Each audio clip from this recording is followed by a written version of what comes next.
ज़रा हटके में खुशामदीद। शाहज़ेब जिलानी, वसतुल्लाह ख़ान, ज़रार खोड़ो का सलाम कबूल कीजिए।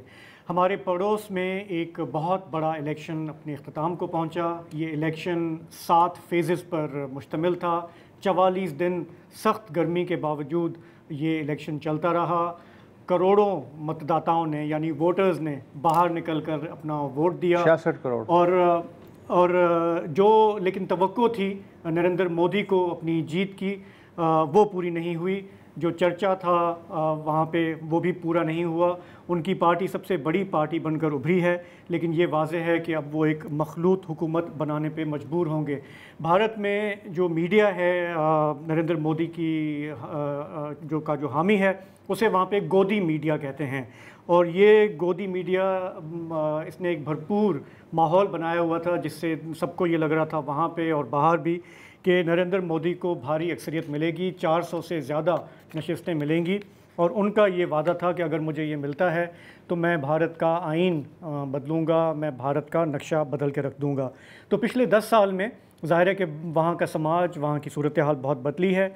अब लग ये रहा है कि मज़ीद उन्हें 5 साल मिलेंगे, लेकिन निस्बतन कमज़ोर हैसियत में। बीजेपी को कई रियासतों में, कई शहरों में शिकस्त का सामना हुआ, जिनमें अयोध्या भी शामिल है। मज़हब की बुनियाद पर तकसीम और नफ़रत का पैगाम लगता है कि इस बार उतना काम नहीं आया जितना पहले उनके लिए कारगर साबित होता रहा है। वसत साहब, आपकी नज़र है ये जो मेन जो अपसेट्स हुए हैं, कुछ अगर बता दें चलते चलते कि कौन से हैं? अपसेट्स जो हैं वो उस तरह से हुए हैं कि जैसे साउथ की रियासत है केरल, वो ऐसा किला था जो बीजेपी कभी भी फतह नहीं कर सकी, लेकिन पहली बार ऐसा हुआ है कि वहाँ से उसे एक सीट मिल गई है। नॉर्मली वहाँ कम्युनिस्टों का और कांग्रेस का एक रिवायती मुलाखड़ा होता था, लेकिन ये एक सिग्निफिकेंट बात है। लेकिन अमित बरवा साहब हमारे साथ मौजूद तो हैं। हाँ, मेरा ख्याल है हम पहले वहाँ से इनपुट ले लेते हैं, फिर हम आपस में इस पर बात कर लेंगे। अमित बरुआ हैं, सीनियर सहाफ़ी, बीबीसी हिंदी के एडिटर रह चुके हैं और किसी ज़माने में इस्लामाबाद में भी वो भारतीय मीडिया के संवाददाता यानी कि नामानिगार थे। वो इस वक्त हमें ज्वाइन कर रहे हैं दिल्ली से। आज सारा दिन इलेक्शन के रिज़ल्ट्स को वो देखते रहे हैं। अमित, इससे पहले मैं आपकी तरफ आऊँ, एक छोटा सा मैं आपको याद दहानी कराना चाह रहा हूँ कि जब ये इलेक्शन शुरू हुआ अप्रैल में, हमने आपसे उस वक्त बात की थी और आप सुनिए कि उस वक्त आपने इस इलेक्शन के बारे में क्या कहा था। हिंदुस्तान एक बहुत बड़ी जमहूरियत है और इलेक्शंस को प्रेडिक्ट करना कोई आसान काम नहीं है। और यहाँ की इलेक्शंस को छोड़ दीजिए, एग्जिट पोल्स भी बहुत मर्तबा गलत साबित हुए हैं हिंदुस्तान में। तो ऐसा नहीं है कि कॉन्टेस्ट नहीं है, कॉन्टेस्ट है। और जो 2-3 सूबे हैं, ख़ासकर कि महाराष्ट्र, कर्नाटका, बिहार हो सकता है और बंगाल, इसमें बीजेपी की सीटें कुछ कम हो सकती हैं, लेकिन इससे क्या मेजॉरिटी में फ़र्क पड़ेगा मोदी जी का, ये कहना मुश्किल है। लेकिन बात ये है कि मुद्दे बहुत हैं, अनएम्प्लॉयमेंट, गरीबी, एनवायरनमेंटल इश्यूज़, कई सारे मुद्दे हैं। तो अमित, आप उस वक्त भी बहुत कॉशियस थे कि ये एग्ज़िट पोल्स को सीरियसली नहीं लेना चाहिए, लेकिन अब सूरत हाल स्पष्ट है, साफ़ है, आपके सामने है। बताएं कि मेजर अपसेट्स कहाँ पर हुए? हमने देखा यूपी में, महाराष्ट्र में, Punjab, Tamil Nadu. How surprised are you? जी शाहजेब साहब, मुझे लगता है कि सबसे बड़ा जो अपसेट है वो उत्तर प्रदेश में हुआ है, जहां पर सब लोग आखिरी फेजेस तक समाजवादी पार्टी यानी एसपी को कुछ 20 सीटें दे रही थी, लेकिन कांग्रेस और जो एसपी का अलायंस है उसमें से तकरीबन 45 सीटें उनको गई हैं 80 में से। तो ये सबसे बड़ा अपसेट है। महाराष्ट्र में भी जो इंडिया अलायंस के पार्टनर्स हैं, जहां उनकी कोई सीट नहीं थी, 48 में से उनको 30 सीटें आई हैं। बंगाल में भी बीजेपी की टैली कम हुई है और बिहार में ऑपोजिशन की शोइंग इतनी अच्छी नहीं हुई है, लेकिन 40 में से 10 नशिस्तों का नुकसान उनको वहां पर भी हुआ है। तो ये जो रिजल्ट सब हैं या ट्रेंड्स कुछ बाकी हैं, इससे एक बात तो साफ हो जाती है कि नरेंद्र मोदी साहब जो 400 पार की बात कर रहे थे, उनको एक बहुत बड़ा धक्का लगा है और जबकि वो सरकार शायद बना लेंगे, गवर्नमेंट बना लेंगे, क्योंकि उनके जो एलाइज के साथ अभी तो बीजेपी की करीब 240 सीटें हैं और एनडीए की पार्टनर्स को मिला के कुछ 290 से थोड़े ऊपर हो जाती हैं। तो 272 का जो फिगर है वो बीजेपी अकेले नहीं पार कर चुकी है। तो इसीलिए मुझे लगता है कि एलाइज की जरूरत पड़ेगी उनको, लेकिन गवर्नमेंट शायद वो बना लेंगे। 2-3 दिन में पता लग जाएगा कि मीटिंग्स के बाद कि कौन उनकी लेजिस्लेचर पार्टी का लीडर बनता है, ये सब चीजें साफ हो जाएंगी। लेकिन मेरा मानना है कि ऑपोजिशन का कैंपेन एक बहुत जबरदस्त रहा। किसी ने हमारे एक मित्र ने कहा, दोस्त ने कहा कि मैन ऑफ द मैच इस इलेक्शन का शायद अखिलेश यादव हैं, लेकिन अखिलेश यादव के साथ साथ कोच राहुल गांधी भी रहे हैं। तो मुझे लगता है कि ऑल इन ऑल ऑपोजिशन का कैंपेन 3 चीजों पर, महंगाई, करप्शन और तीसरा चीज कॉन्स्टिट्यूशन, संविधान, क्योंकि जब से 400 पार का उन्होंने नारा दिया उस वक्त से ऑपोजिशन कहने लगी कि ये संविधान या कॉन्स्टिट्यूशन बचाने के लिए इलेक्शन है। तो मुझे लगता है लोगों ने काफी जगहों पर उनकी बात सुनी है। राजस्थान जैसे सूबे में भी 11 सीटों का नुकसान हुआ है नॉर्थ इंडिया में बीजेपी को। तो साउथ में जहाँ तक केरल का सवाल है, वहाँ पर अगर चाहे वो कम्युनिस्ट जीते हैं या कांग्रेस जीते कोई ज़्यादा फर्क नहीं पड़ता, क्योंकि सेंटर में सब ऑपोजिशन में बैठते हैं। और बीजेपी ने वैसे अच्छा किया है आंध्र प्रदेश में और तेलंगाना में और उड़ीसा में भी। उड़ीसा में भी स्टेट गवर्नमेंट पहली दफ़ा बनेगी। तो मुझे लगता है कि ये इलेक्शन बहुत लंबा चला, गर्मी में बहुत लोग मरे भी, इलेक्शन कमीशन के ऊपर कई सवाल भी उठे, उनका अपॉइंटमेंट, उनका रवैया, लेकिन आखिरकार आज अभी तक शाहजेब कि कोई कंप्लेन नहीं कर रहा है इलेक्ट्रॉनिक वोटिंग मशीन्स के बारे में। तो मुझे लगता है कि ये एक तरह से जो इलेक्ट्रल प्रोसेस है उसका मैं मानता हूँ एक सक्सेस है। अच्छा, मैं देख रहा था विक्ट्री स्पीच नरेंद्र मोदी की, कोई 20-25 मिनट उन्होंने भाषण दिया और उन्होंने काफ़ी फॉरवर्ड लुकिंग मुस्तकबिल की उन्होंने बात की, हिस्ट्री की बात की कि 62 के बाद ये पहली दफ़ा है कि लगातार एक गवर्नमेंट जो है वो वापस वोट के ज़रिए आ रही है, तीसरी बार आ रही है। तो ये ज़रा बताइएगा कि अब जबकि हम देख रहे हैं कि उस तरह स्टेरॉइड्स पे नहीं होगी बीजेपी, तो ये आगे किस तरह लेके चलेंगे मामलात को, देश के अंदर भी और बाहर भी? मतलब उसमें आप कोई देखेंगे कोर्स करेक्शन या ये क्या चीज़ डिफाइन करेगी? एक सबसे बड़ी बात है कि इनको अलायंस में गवर्नेंस करनी पड़ेगी। तो जो एटीट्यूड एक था कि माय वे और द हाईवे, उसमें चेंजेस करने पड़ेंगे। और चाहे वो तेलुगु देशम पार्टी हो, चाहे वो नीतीश कुमार की जनता दल यूनाइटेड हो बिहार में, तो कई पार्टियों के साथ उनको काम करना पड़ेगा। तो मोदी जी को सीखना पड़ेगा कि कैसे अलायंस में काम करते हैं। तो मुझे ये भी लगता है कि शायद हो सकता है कि इसके बाद थोड़ा नेबर्स की तरफ भी वो नज़रिया बदले। और मैं सोचता हूँ कि एक ओपनिंग नेबर्स के साथ होनी चाहिए, खासकर कि पाकिस्तान के साथ। लेकिन वो होगा या नहीं होगा ये आने वाला वक्त ही बताएगा। लेकिन मेरे को जो याद है कि जो वीक गवर्नमेंट्स रही हैं हिंदुस्तान में या कोalition गवर्नमेंट्स रही हैं, उनसे एंगेजमेंट सबसे ज़्यादा हुआ जब मैं इस्लामाबाद में आया 97 में, जब हिंदुस्तान और पाकिस्तान का मुआहिदा हुआ बातचीत के लिए। तो उस वक्त इंदर कुमार गुजराल जो एक कोalition प्राइम मिनिस्टर थे, वो वजीर आजम थे। तो हम वी कैन ओनली होप कि नेबर्स कोई ना कोई गुफ्तगू शुरू हो, बातचीत शुरू हो और कुछ जरिया निकले कि हम लोगों के मुल्कों के बीच में बेहतर ताल्लुकात हों। चलिए ये तो जैसे आपने कहा अमित साहब, आने वाला वक्त ही बताएगा। हाल में मैं ये जहन में आता है कि मोदी साहब अगेन जैसे कहा माई वे और हाईवे, क्या मोदी साहब के लिए मुमकिन भी होगा कि वो अब कोalition पार्टनर्स के साथ बैठ के बात करें? क्योंकि अब तो ऐसी पोजीशन बनने वाली है ना कि कोई भी कह सकता है कि सर एक सेकंड, हमारी बात भी आपको सुननी पड़ेगी। तो कितना मुश्किल होगा ये उनके लिए? अब तो कोई चारा नहीं है ना, क्योंकि 240 पे सिमट गए हैं वो। अगर 272 हो जाते तो अलग बात होती। तो उनको कोalition पार्टनर्स की जरूरत है। तो कोई he will have to turn over a new leaf.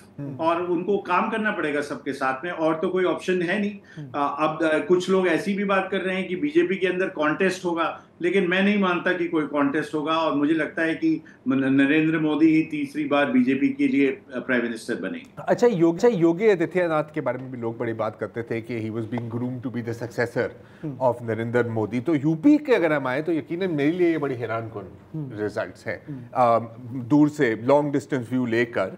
क्या हम कह सकते हैं अमित साहब कि अब हिंदुत्व कार्ड में वो बात नहीं रही, या ग्राउंड पर कोई और ही गेम थी कि इसमें शायद कास्ट का ज्यादा किरदार था? क्या हुआ है यूपी में? जी देखिए, 2014 में मोदी साहब का ये अप्रोच था कि मुझे चांस दिया जाए। 2019 में पुलवामा और बालाकोट का वाकया हुआ।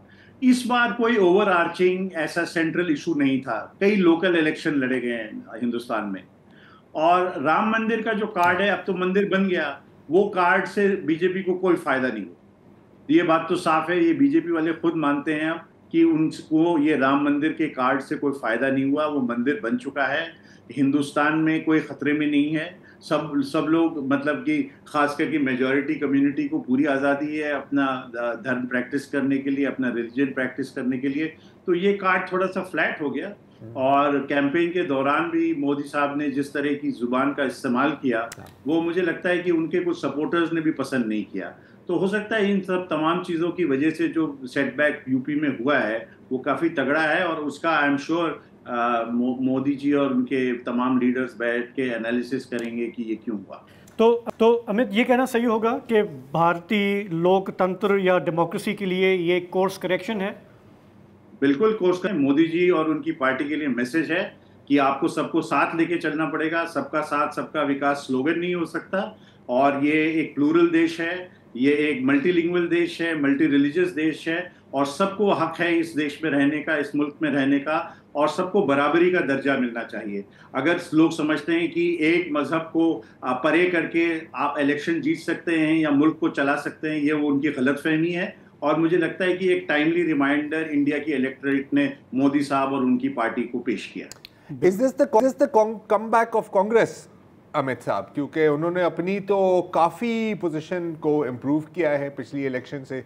देखा जाए अपनी स्ट्रॉन्ग उनका ये जो भारत जोड़ो मार्च था, भारत जोड़ो मार्च था, भी कुछ ये क्या इन चीजों का भी इम्पैक्ट हुआ है? क्योंकि यहाँ पर मतलब जाहिर है कि हम देख रहे होते हैं, हम सोशल मीडिया पर भी देख रहे होते हैं, इंडियन मीडिया पे देख रहे होते हैं। रिवाइवल हुआ है। राहुल गांधी ने काफी लीडरशिप स्किल्स दिखाई हैं। ही रैन अ वेरी गुड कैंपेन, और मतलब पिछली बार उनकी 52 सीट्स थी लोकसभा में, इस बार 100 के आसपास है, 99 के आसपास है, तो ऑलमोस्ट डबल अप कर दिया उन्होंने सीट्स। तो मुझे लगता है कि कांग्रेस, जो आपको एक स्लोगन मोदी साहब ने और भी दिया था, कांग्रेस मुक्त Bharat, India free of Congress, वो तो मुझे नहीं लगता होने वाला है।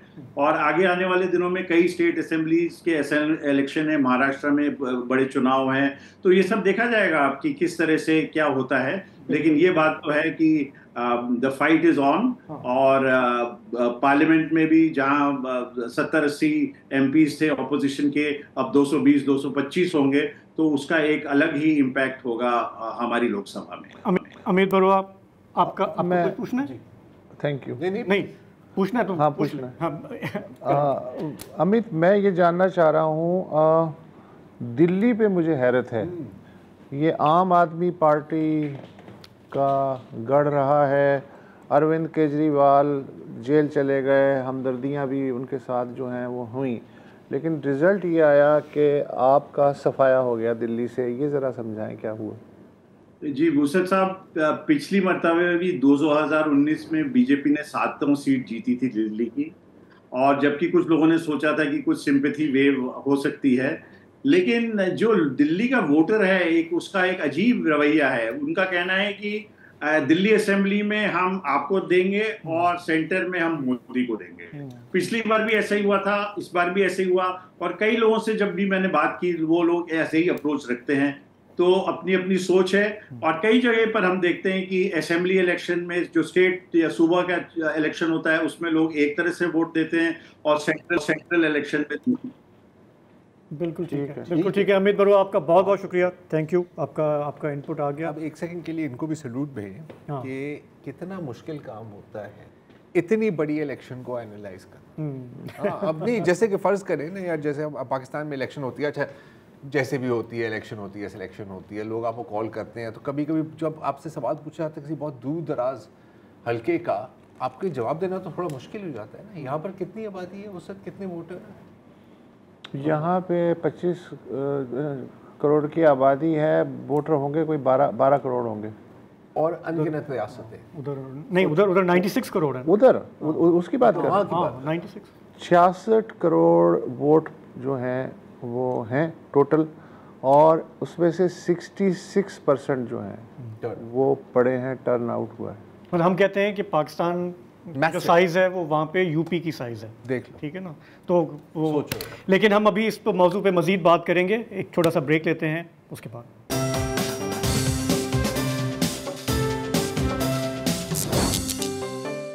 Welcome back. एग्जिट पोल्स का सोच सोच के मज़ा आ रहा है। 2004 का इलेक्शन पहला था जो मैंने कवर किया, वहाँ दिल्ली में बीबीसी के ऑफिस में बैठा हुआ था। तो अच्छा, उस वक्त तो मीडिया की हालत नहीं थी, इंडियन मीडिया की जो अब है। आज तो पता नहीं उन्हें वो किस तरह जस्टिफाई कर रहे होंगे अपने आंकड़ों को, जो ये संकेत जो कल रात तक उनके चल रहे थे। 10 एग्जिट पोल थे उस ज़माने में, 9 कह रहे थे शाइनिंग इंडिया जीत जाएगा, यानी वाजपेयी जी जो हैं वो ले जाएंगे। और लेकिन फिर मनमोहन सिंह जब ब्लैक हॉर्स निकले। अच्छा, उस वक्त भी एक साहब थे योगेंद्र यादव हाँ जी, वो ये कह रहे थे कि भाई साहब वाजपेयी जी तो नहीं जीत रहे। सिर्फ वाहिद आदमी वो थे जिनकी पेशगोई दुरुस्त साबित हुई। योगेंद्र ने आपसे अभी बात हो रही थी प्रोग्राम से पहले, अब से कोई 1.5 महीने पहले, पिछले साल जी कहा था कि ये जो मिथ है ना कि इनविंसिबिलिटी और लैंडस्लाइड वगैरह, ये चक्कर नहीं है। चीज़ें जो हैं बहुत आहिस्ता चेंज हो रही हैं। 2 महीने पहले जो मोदी जी की वज़ीर ख़जाना हैं, उनके हस्बैंड हैं निरंजन मुखोपाध्याय।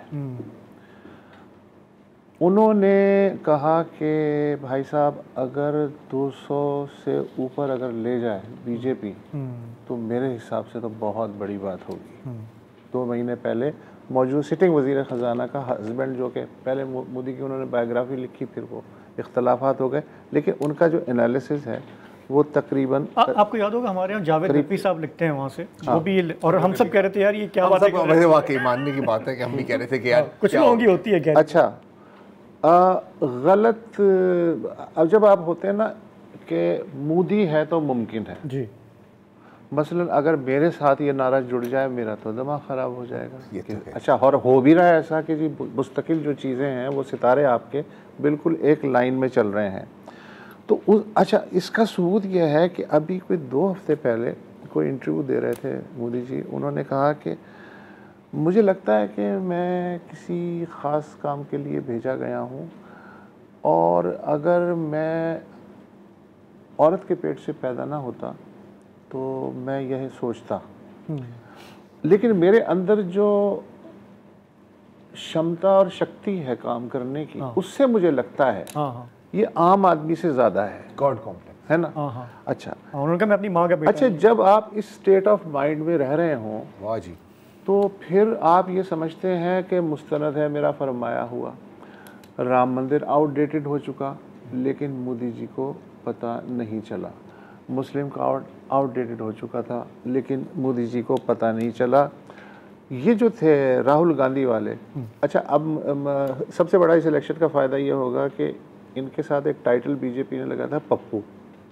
पप्पू का मतलब है कि बेवकूफ़, इसको क्या पता है, ये क्या कर लेगा। लेकिन अब ज़ाहिर है पप्पू नहीं कह सकते उसे। पप्पू ने जो मुहिम चलाई, एक तो उसने 25 पार्टियों को, 26 पार्टियों को जोड़ा। फिर उन्होंने कहा, जो सीधा सीधा था, किसको निशाना बनाया? अडानी। कि ये जो सरकार है, ये पूरा का पूरा भारत जो है वो एक आदमी के पास रहन रख रही है, और अडानी और इनके दरमियान कोई पट्टी फिटिंग है, उसके बगैर ये मुमकिन नहीं है। मुस्तकिल ये पिछले 1.5 साल से अडानी अडानी होता रहा। फिर आपको याद होगा 2020-21 में कोविड में क्या बदनज़मी हुई थी। जिनके मरे हैं उनका गुस्सा तो अभी तक होगा कि जिन्होंने वो ज़माना देखा है, तो जाहिर है कि वो पी के बैठे होंगे। बेरोज़गारी 18 से 30 साल का जो सेगमेंट है, जो कि दुनिया फ़तह करना चाहता है, उसमें जब बेरोज़गारी की शरह बाकी सेगमेंट से ज़्यादा हो और उनको फर्स्ट टाइमर भी हों, फर्स्ट टाइम भी उन्हें वोट देने का मौका मिले, तो फिर जाहिर है कि वो दूर की तो नहीं देखेंगे ना कि जी भारत जो है वो 5 ट्रिलियन डॉलर की इकॉनमी बनने जा रहा है, सुपर पावर है, दुनिया की 5वीं बड़ी इकॉनमी। वो तो ये देखेंगे भैया मुझे जॉब नहीं मिल रही और महंगाई है, ये है। फिर मुस्तकिल जो अपोजिशन पे दबाव था, CBI पीछे लग गई, फलाना इदारा पीछे लग गया, कोर्ट्स में मुकदमे, इवन राहुल गांधी की जिस तरह जो है लोकसभा की मेंबरशिप छीनी गई, ये चीज़ें लोगों को याद रहती हैं कि इनके साथ अगर ये हो रहा है तो बाकियों के साथ। मुझे ये लगता है कि मुसलमानों ने बहुत खामोशी के साथ ये फ़ैसला किया कि एन ब्लॉक किधर जाना है, तो 15% वोट जो है उसको आप नज़रअंदाज नहीं कर सकते। वो भी उस सूरत में कि हमें तासुर ये मिल रहा था कि जैसे टर्न आउट कम हुआ है, इवन मोदी जी को भी ये तासुर मिल रहा था कि टर्न आउट कम हुआ है, तो वो घबरा के उन्होंने वो कार्ड निकाल लिया था। लेकिन अब जो इलेक्शन कमीशन के आंकड़े आए हैं, 36.9% जो है वो बीजेपी को इस दफ़ा वोट मिला है, जो कि 2019 के मुकाबले में हार्डली 1 से 1.5% कम है। इस 1 से 1.5% की स्विंग ने आप देखें कि तकरीबन 100 के से ज़्यादा सीटें पे जो है ना नताइज बदल दिए। अच्छा, ये सूरत हाल। फिर दूसरे ये कि अब ये बात बॉम्बे स्टॉक एक्सचेंज है, उसमें आज 5 से 7% फ्लक्चुएशन आई, जो कि पिछले 4 साल में सबसे ज़्यादा थी। अच्छा, उससे भी ये बात साबित हो गई कि उनका कितना तकिया था मोदी जी की पॉलिसियों पे, जबकि जो आम आदमी है वो बिल्कुल आइसोलेट हो रहा था। लेकिन बात वही है कि जब मेरे आगे पीछे सब हों कि मोदी मोदी मोदी मोदी, तो फिर जाहिर है कि मुझे नज़र नहीं आती चीज़ें। तो मेरी हम्बल राय में अच्छा, मोदी की जगह कोई भी होता और इन्हीं हालात में होते, उनके साथ यही होना था। और एक चीज़ जाहिर हुई है कि पप्पू कैन डांस। अच्छा, महबूबा मुफ्ती और फारूक अब्दुल्ला वो हार गए हैं, एक 3 लाख वोटों की अक्सरियत से और एक 2 लाख वोटों की अक्सरियत से। उमर अब्दुल्ला, फारूक अब्दुल्ला, उमर अब्दुल्ला, उनको एक आज़ाद उम्मीदवार ने हराया है जो तिहाड़ जेल में कैद हैं दहशतगर्दी के, है ना। तो वहाँ जो ख़ानदानी सियासत थी वो भी कश्मीर में वो भी उलट गई है। सही, एक वक्फा ले लें।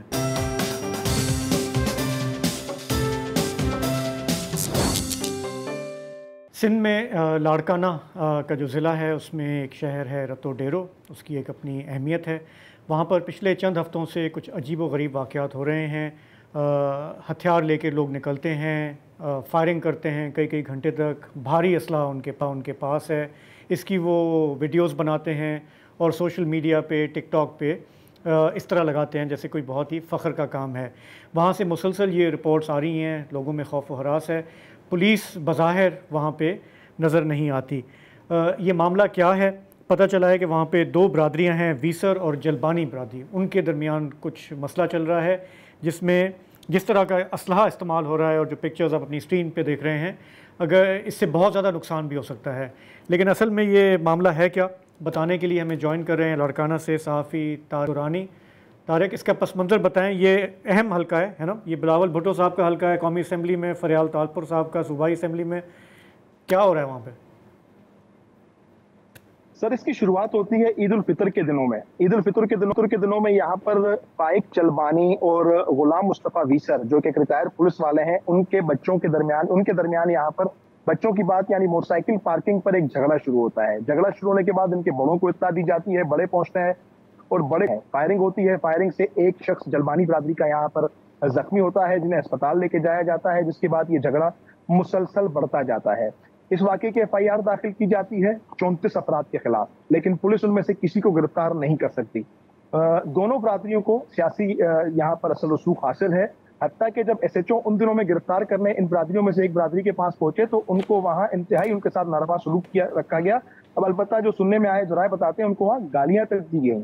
किसी शख्स को उस मामले में गिरफ्तार नहीं किया गया। जब गिरफ्तार नहीं किया गया तो ये मामला बढ़ते गए, इतना बढ़े कि अब तक ईद उल फितर से लेके इस वक्त तक 7 से 8 बार शहर के बीच कारोबारी मराकज, रेशम गली हो, चांदनी चौक हो, जो भी रतो-देरो के इलाके हैं, वहां पर खुलेआम फायरिंग की जाती है। आधा आधा घंटा फायरिंग की जाती है। जदीद हथियारों से लेस ये अफराद यहाँ आते हैं, मोटरसाइकिलों पे आते हैं, एक दूसरे पर फायरिंग करते हैं, गालियां देते हैं। ये बात बढ़ी कब? जब इन लोगों ने सोशल मीडिया इस्तेमाल करना शुरू किया। इतना इन लोगों का जो खौफ न होने की वजह से इन लोगों ने अपना, इनको कोई खौफ नहीं था, इन्होंने सोशल मीडिया पर एक दूसरों को धमकी आमेज किस्म के मैसेज अपलोड करना शुरू किया। हथियार लेकर शहर में गश्त करने के जो फुटेज थे वो बनाए और जब एक दूसरे पर हमला किया तो उसकी फुटेज उन्होंने रखना शुरू की। जैसे ही ये उन्होंने सोशल मीडिया पर रखा तो मीडिया ने, सोशल मीडिया ने इस चीज को रिपोर्ट किया और ये बात जंगल में आग की तरह फिर फैली। वजीर दाखिला सिंध ने इसका नोटिस लिया। जब वजीर दाखिला सिंध नोटिस लेते हैं तो उसके बाद, यानी इस जो फायरिंग के जो फुटेज आजकल जो सबसे ज्यादा दिखाई दे रहे हैं, जो आधे घंटे से ज्यादा यहाँ फायरिंग होती है, जदीद असला इनके पास है, वो एक दिन पुराने हैं। जब मीडिया रिपोर्ट करता है तब वजीर दाखिला नोटिस लेते हैं, FIR दाखिल होती है 33 अफराद के खिलाफ ATC के सेक्शंस के तहत। आज तीसरा रोज है, इस वक्त तक उनमें से एक भी मुलजिम पुलिस गिरफ्तार नहीं कर सकी।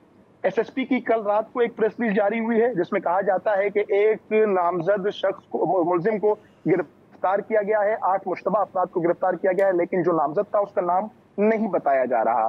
सूरत हाल यह है कि वीडियो में सब नजर आ रहा है, कौन है, सब वहीं के लोकल है, सबको उन नामों का पता है, लेकिन उसके बावजूद पुलिस उसमें से एक को भी गिरफ्तार नहीं कर सकी। वजीर दाखिला के नोटिस के बाद यह जरूर हुआ कि DIG Larkana Nasir Aftab, SSP Rohail Khoso, rangers को भी साथ लेके गए, उन इलाकों में खुद विजिट किया, उनके गाँव पे रेड किया, मुआसरा किया, लेकिन वो तमाम के तमाम लोग वहां से फरार हो चुके हैं जो वीडियोज में नजर आ रहे हैं। इस वक्त पुलिस गिरफ्तार तो किसी को नहीं कर सकी, लेकिन उनका कहना है कि उनके मोबाइल नंबर्स को ट्रैक किया जा रहा है या उनकी गिरफ्तारी के लिए यहाँ पर दीगर बंदोबस्त किया जा रहा है, लेकिन गिरफ्तार उनमें से कोई नहीं हुआ। ताहम अब जो सूरत हाल है रतो-देरो की, पुलिस की 100 से जायद नफरी और रेंजर्स का गश्त वहां पर शुरू किया गया है और अब 3 दिन से वहां ऐसा कोई वाकया पेश नहीं अच्छा, आया मैं है। आपसे ये जानना चाह रहा हूँ कि जो वीडियोस में असला है खासा मॉडर्न है, कोई ऐसा थका हुआ असला नहीं है, ठीक ठाक है, और आप बता रहे हैं कि मुस्तकिल ईद उल फितर के बाद से शहर का जो मरकज़ है उसमें लोग मोटरसाइकिलों पे आते हैं और उस असले का इस्तेमाल करते हैं, वीडियोस बनाते हैं।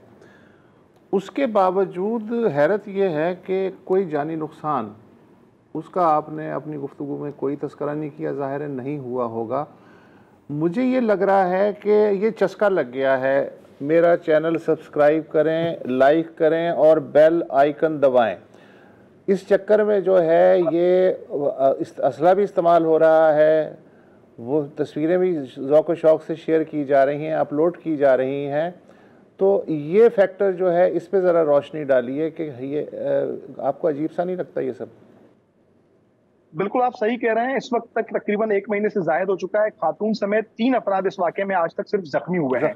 ये लोग जख्मी हुए हैं, कोई हलाकत नहीं हुई। ये लोग आते हैं, आमने सामने खड़े होते हैं, फायरिंग करते हैं। ज्यादातर इनकी फायरिंग सिर्फ और सिर्फ हवाई होती है, एक दूसरे पर डायरेक्ट फायरिंग नहीं करते। खुद को एक दूसरे को डराने के लिए, एक दूसरे पर प्रेशर डालने के लिए, शहर में एक प्रेशर डेवलप करने के लिए, लेकिन आमने सामने खुद पर ये फायरिंग नहीं करते। गालियां देते हैं, सोशल मीडिया का इस्तेमाल करते हैं, फायरिंग करते हैं, शहर में हवाई फायरिंग करते हैं। ज्यादातर ये सिर्फ हवाई फायरिंग करते हैं और 1-1 घंटा, आधा-आधा घंटा शहर में गश्त करते हुए हवाई फायरिंग करते हैं। छोटा सा शहर है, कोई इतना बड़ा शहर नहीं है। यहाँ एक ही थाना है, यानी कुछ किलोमीटर के अंदर वो एक थाना भी है, वो शहर भी है जहाँ एक DSP भी बैठता है। थाना मुकम्मल खामोश, DSP मुकम्मल खामोश। हवाई फायरिंग आए दिन 7 से 8 बार हो चुकी है और अब इस वक्त सिर्फ कंट्रोल है। जानी नुकसान सिर्फ इसलिए नहीं हुआ कि वो करना नहीं चाहते थे। यानी WWF की जो कुश्तियां हैं वो याद आती हैं आपको? वो भी इसी तरह की होती हैं? बिल्कुल ऐसे ही है कि डराया जा रहा है, धमकाया जा रहा है, अपनी वो आप वाली बात की व्यूअरशिप बढ़ाई जा रही है, लेकिन उनका इंटेंशन मारना नहीं है। अगर मारना होता तो इस वक्त तक शहर में जो 3 अफराद जख्मी हुए हैं ना, इसमें सिर्फ एक जलबानी का है, बाकी एक खातून है और एक राहगीर है। अच्छा, वो जख्मी हुआ है। दुरानी साहब, अब ये जाहिर है ये हम कच्चे की बात नहीं कर रहे हैं, तो ढेरों की बात कर रहे हैं। वज़ीर दाखिला साहब को पता सोशल मीडिया पर अपलोड होने के बाद हुआ है या सिर्फ नोटिस सोशल मीडिया पर अपलोड के बाद किया गया है? मैं ज़रा ये समझना चाह रहा हूँ, क्योंकि ऐसे तो नहीं हो सकता ना कि टुडे में लोग घूम रहे हैं LMGs उठाकर फायरिंग कर रहे हैं और किसी को पता ही नहीं है। देखें, अगर वजीर दाखिला साहब को पता होता तो उसे 1 महीने के दरमियान पता चल चुका होता है, जब वो 5 से 7 बार निकले थे। ये जब सोशल मीडिया पर और खासतौर पर मुल्की लेवल पर मीडिया ने इस खबर को उठाया तो इस चीज को काउंटर करने के लिए वजीर दाखिला ने नोटिस लिया। वजीर दाखिला ने जब नोटिस लिया तो SSP लाड़काना ने भी उनके हुक्म के बाद फिर फौरी तौर पर वहां पहुंचे हैं और फिर उनके खिलाफ FIR दाखिल होती है, जबकि वीडियो 2 दिन पुरानी है और 7 बार वो मुसलसल रतोदेरों में ये हरकत कर चुके हैं। सोशल मीडिया भरा हुआ है। आप ये देखें ना, इसको लाइलमी क्या कहा जा सकता है। वजीर दाखिला को 1 महीने में पता न चला, के SSP को 1 महीने में पता न चला, उसके बाद जब नोटिस होता है तो उसके बाद होता है। चले वो भी पता चल गया, अब पता चल गया, वो आप चले मीडिया के थ्रू पता चला। वो लोग मुकम्मल लोकल उसी इलाके के रहने वाले लोग हैं जो वीडियोस में हथियार लेके घूम रहे हैं। क्यों नहीं गिरफ्तार किए जा रहे हैं? बिल्कुल ठीक है, नामों का पता। बिल्कुल ठीक है, बिल्कुल ठीक है। तारिक, आपका बहुत बहुत शुक्रिया। ज़रा ये समझाएं, ये क्या नया एक कोई फेटिश है, क्या है कि लोग नया सोशल मीडिया के लिए जो है नया नहीं है, यहाँ पर शायद कदरन नया है, लेकिन मुझे याद है कि ये अगर आप हेटी के गैंग्स भी देखें, इनफैक्ट अगर आप थोड़ा सा ये if you look at social media use by gangs, तो आधी ये होती हैं कि दिखाने के लिए यार ये चेक कर मेरे पास क्या है, ठीक है, और फिर कोई मतलब नोट की थदियों के साथ कहीं अमेरिका में मतलब वो कोकेन के पैकेट्स भी रखे होते हैं कि यार this is what I have got. एक तो रिक्रूटमेंट के लिए होती है, अब यहाँ पर भी ज्यादा सेल्फ प्रमोशन है, सेल्फ प्रमोशन। ये कच्चे के डाकुओं के हमने कच्चों के डाकुओं के भी आपने देखी है। कच्चे के डाकू तो बाकायदा मतलब वो तो एक तरह से थ्रेट भी है ना पुलिस के लिए, या जो भी उनके खिलाफ एक्शन लेना चाह रहा है या कोई राइवल ग्रुप के बारे में। यहाँ पर ज्यादा टशन है, इसके ऊपर काफी मजीद बात भी हो सकती है, क्योंकि एक मुझे याद है शख्स जिसने एक बच्चे को अगवा करने की कोशिश की थी और वो पूरा फिल्म किया था, और फिर जब पुलिस ने उसको फाइनली गिरफ्तार कर लिया, क्योंकि उसने अपनी ही इंस्टा या टिकटॉक पर उसने अपलोड किया था, तो पूछा था कि यार क्या किया? उसने कहा यार उसको अफगान तो हमने किया था पैसों के लिए। उसने कहा कि वो तो सही है, आपने अपलोड क्यों किया? उसने कहा कि यार क्योंकि हमारे फॉलोअर नहीं बढ़ रहे थे, तो हमने सोचा कि कोई हरकत ऐसी करते हैं। अभी जो नंबर 1 है इस काम में वो है मेक्सिको के गैंग्स। हाँ, और फिल्म करते हैं अपने क्राइम्स, वो तो मतलब फिल्म भी करते हैं, वो ड्रोन शॉट्स भी ले रहे होते हैं। अच्छा। उनके पास बकायदा लाइव हॉलीवुड फिल्म भी है, और उसमें मतलब ये होता है कि एक तो वो पुलिस और फौज के खिलाफ, लेकिन ज्यादा उनकी दुश्मनी आपस में होती है ना, दूसरे ग्रोह को दिखाने होती है। तो जो बच्चे होते हैं ना जो चाहते हैं कि यार ये हमारे साथ आके मिल जाए, तो उनको दिखाते हैं देखें हमारे पास तो आर्मर्ड कार भी है, वो दूसरा कहता है मेरे पास ड्रोन है, तेरे पास क्या है? वो कहेगा मेरे पास माँ है। यू नो, इस तरह की गेम। देखिए ये अभी हमने जो देखा है, हमने जो ये फितना फसाद में भी देखा है कि लोग फिल्म कर रहे होते हैं, या ये लोग भी फिल्म करके डाल रहे हैं। मैं आपको कह रहा था ना, मुझे तो वो जो बंदा फिल्म कर रहा है, मुझे उसका था कि ये जो आगे खड़ा हुआ फायरिंग कर रहा है, पीछे से वो आके फिल्म कर रहा है, एक गोली की मार है इंसान, है ना, अगर वहां से जो फायरिंग हो रही है। यार एक्सपर्ट लोग, लेकिन अगर आपको लाइव हवाई फायरिंग देखनी है तो बेल आइकन दबाइए, मेरा चैनल सब्सक्राइब कीजिए। मैं सिर्फ इतना कहता हूँ कि जो गोली ऊपर जाएगी वो नीचे भी आएगी ना, वो कोई खला में स्पेस में तो नहीं जाएगी ना। ये जो लोग समझते हैं कि हम हवाई फायरिंग कर रहे हैं। दूसरा ये कि जब इन्होंने बात की कि जब वीडियोस हैं, बंदे नज़र आ रहे हैं, हाँ, पुलिस का काम कितना आसान हो गया। फॉरगेट अबाउट कि जी आपने बहुत कोई लंबी चौड़ी इन्वेस्टिगेशन करनी है, या तो हमारे यहाँ वो अभी नहीं है, इतनी कैपेसिटी नहीं है कि हम वो सिर्फ वीडियो देख के बंदा आइडेंटिफाई करें। इतना भी मुश्किल काम यार। मैं एक मशवरा, तुम कभी पॉलिटिक्स में मत जाना। नहीं, मैं पूरी तरह नाकाम। पुलिस पॉलिटिक्स, मतलब द थिंग इज कि ये तो बहुत आसान हो जाना चाहिए ना, हो जाना चाहिए बस हम यही। लेकिन फिर हम ये भी आप कह सकते हो कि अगर मतलब छोटा सा शहर है, वैसे ही अगर फायरिंग हो रही है तो आप निकल के देख सकते हैं यार कौन फायरिंग कर रहा है, ये भी आसान है। वज़ीर दाखिला को भी यकीनन एक इंफॉर्मेशन पहुंचना खामोश शहर है, आइसोलेटेड शहर है, अगर वहाँ हवाई फायरिंग से रौनक मेला लग जाता है और कोई बंदा मर भी नहीं रहा, तो आपको क्या मसला है? अगर पुलिस का मसला नहीं है, हमारी ख्वाहिश होगी कि किसी की दाखिला को नहीं, और लाइक्स भी हो रही है, सब्सक्राइबर बढ़ रहे हैं, इसीलिए इसमें बात कर रहे हैं। किनको समझा रहे हैं? ये भी यही कह रहे थे कि मीडिया में उन्होंने उठाया तो किसी ने कहीं पे नोटिस लिया, इस तरह तो अच्छा, क्या नोटिस लिया? जो भी नोटिस लिया, नोटिस लेने वाले नोटिस देना शुरू कर देंगे, उस दिन शायद हालात बेहतर होंगे। चलिए एक ब्रेक लेते हैं, फिर हम गजा की बात करेंगे।